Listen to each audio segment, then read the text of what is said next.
Halo teman-teman, Assalamualaikum warahmatullahi wabarakatuh.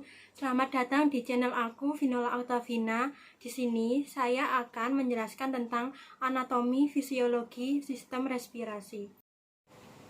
Sebelum saya menjelaskan tentang sistem respirasi, izinkan saya dulu untuk memperkenalkan diri. Saya Vinola Octavina Maharani dari Sekolah Tinggi Ilmu Administrasi Malang, Prodi D3 Rekam Medis dan Informasi Kesehatan, kelas C dan NIM 22132, dan dosen pengampu dosen Hendri Didiharto. Pertama, saya akan menjelaskan tentang sistem respirasi. Sistem pernafasan manusia, pernafasan atau bisa disebut juga dengan respirasi yang dapat didefinisikan sebagai proses pengambilan oksigen dan pelepasan karbohidrat dan penggunaan energi yang ada di dalam tubuh. Sistem pernafasan manusia berfungsi untuk menyediakan asupan oksigen secara konsisten agar seluruh fungsi tubuh bekerja dengan baik. Anatomi sistem pernafasan. Sistem pernafasan dibagi menjadi dua, yaitu sistem pernafasan atas dan sistem pernafasan bawah. Sistem pernafasan atas meliputi rongga hidung, faring, dan laring. Saluran pernafasan bawah meliputi trakea, bronkus, bronkiolus, paru-paru, dan alveoli. Yang pertama, saya akan menjelaskan tentang saluran pernafasan atas. Saluran pernafasan atas yang pertama yaitu hidung. Hidung terdiri atas dua nostril yang menjadi pintu masuk menuju rongga hidung. Vestibulum yang dilapisi oleh sel submukosa sebagai proteksi. Rambut di dalam rongga hidung yang berperan sebagai penapis udara. Permukaan dinding lateralnya mengalami penebalan yang disebut dengan konka.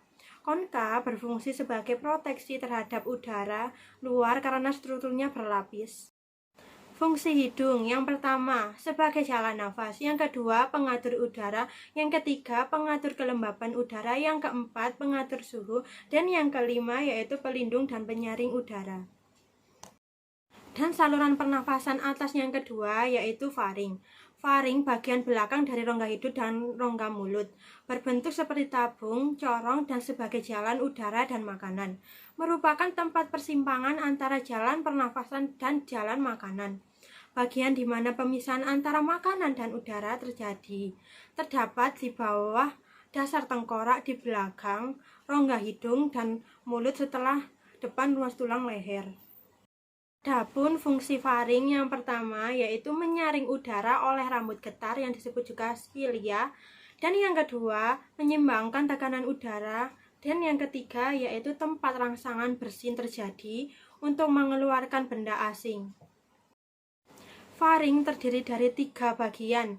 Yang pertama nasofaring, bagian yang berbatasan dengan rongga hidung. Yang kedua orofaring, bagian yang berbatasan dengan rongga mulut. Dan yang ketiga laringofaring, bagian yang berbatasan dengan laring. A. Nasofaring.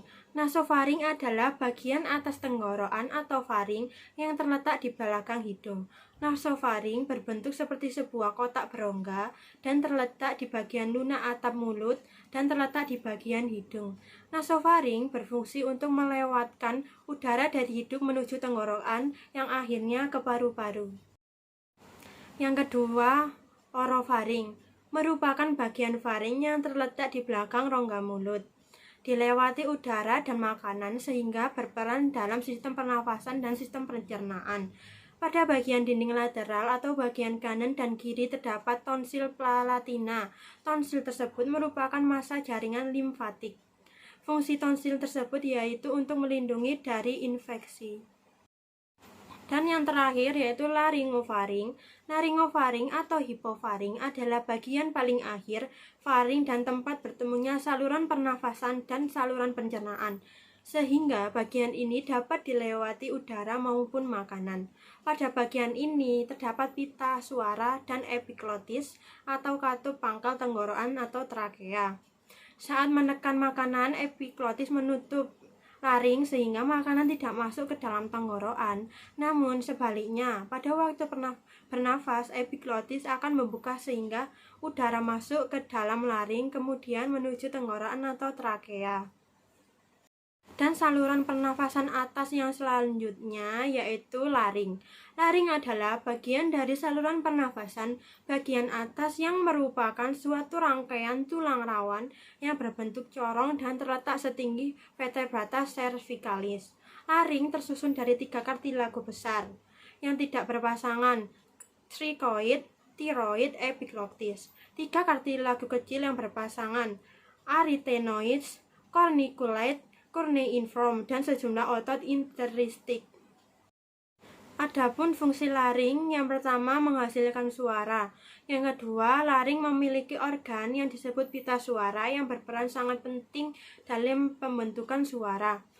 Yang ketiga, mengarahkan makanan masuk. Yang keempat, laring juga berfungsi untuk membantu mengarahkan makanan masuk ke esofagus. Yang terakhir, saat makan, gerakan mundur lidah memaksa epiglottis untuk menutup glotis agar makanan tidak masuk ke paru-paru.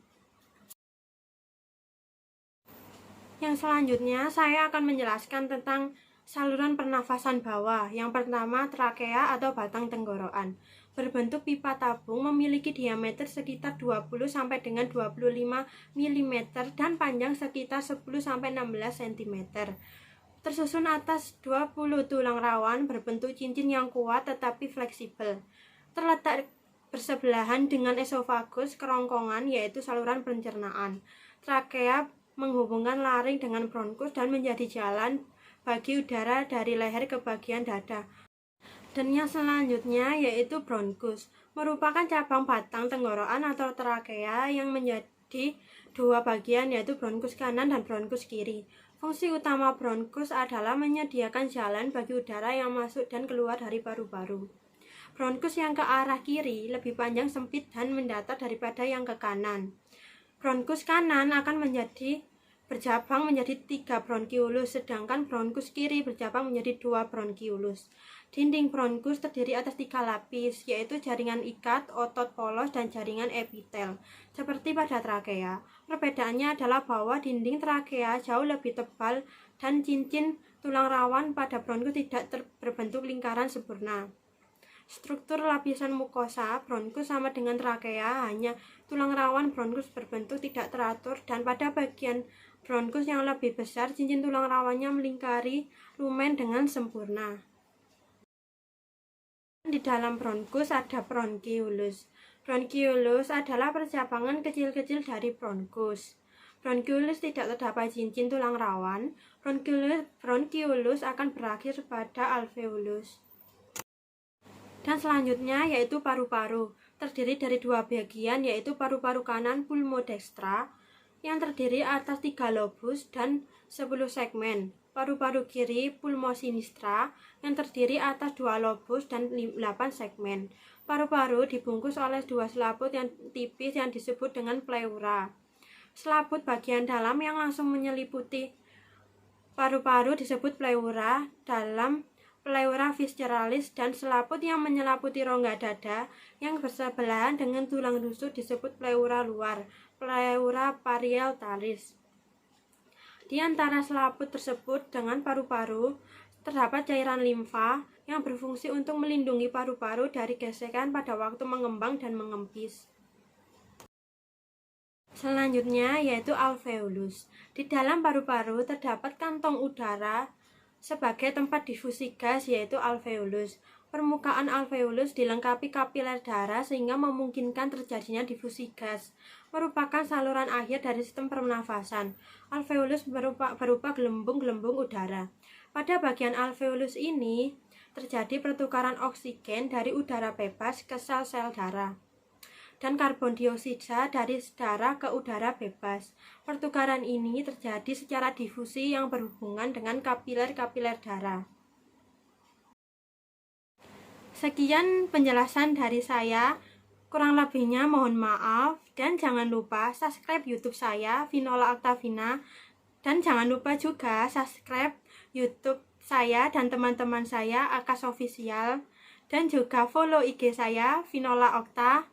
Sekian, mohon maaf. Wassalamualaikum warahmatullahi wabarakatuh. Thanks for watching.